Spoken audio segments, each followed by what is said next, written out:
Hi నమస్తే, నేను మీ రాపుల్ Bhaskar, high court advocate Hyderabad. ముఖ్యంగా ఈ మధ్యకాలంలో తెలంగాణ ప్రభుత్వం భూభారతి అనేటువంటి ఒక యాక్ట్ని తీసుకొచ్చింది.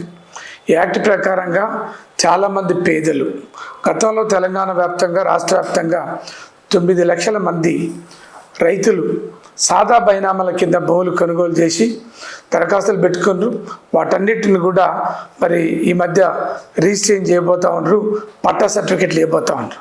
ముఖ్యంగా సాదా బైనామా ఏంటి అని చాలామంది అడుగుతూ ఉంటారు. గతంలో మనం ఏదైనా భూములు కొనుగోలు చేసినప్పుడు అప్పుడు స్టాంప్ పేపర్లు, రిజిస్ట్రేషన్స్, డాక్యుమెంట్స్ లేకుండే రైతులందరూ కూడా భూములు అమ్మటం, పట్టాదారులు అమ్మటం, ఇంకో వ్యక్తి కొనుగోలు చేయటం, కొనుగోలు చేసినటువంటి వ్యక్తి పేరు మీద అమ్మినటువంటి వ్యక్తి ఏం చేస్తాడంటే ఒక తెల్ల కాగితం మీద ఒక దస్తావేజ్, విక్రయ అగ్రిమెంట్ అనేటటువంటి విక్రయ దస్తావేజ్ రాసుకొని ఆ భూమిని స్వాధీనం చేయటం అనేటువంటి జరుగుతాం.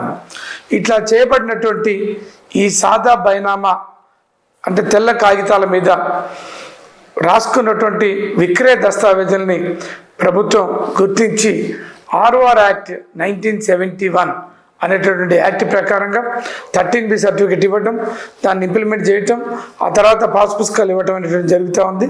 ఈ రకంగా రాష్ట్ర వ్యాప్తంగా వ్యవసాయ భూములను ముఖ్యంగా సాదా బైనాల మీద తెల్ల కాగితాల మీద కొనుగోలు చేసి సేద్యం చేసుకుంటున్నటువంటి వాళ్ళందరికీ కూడా ఇది ఒక మంచి అవకాశం.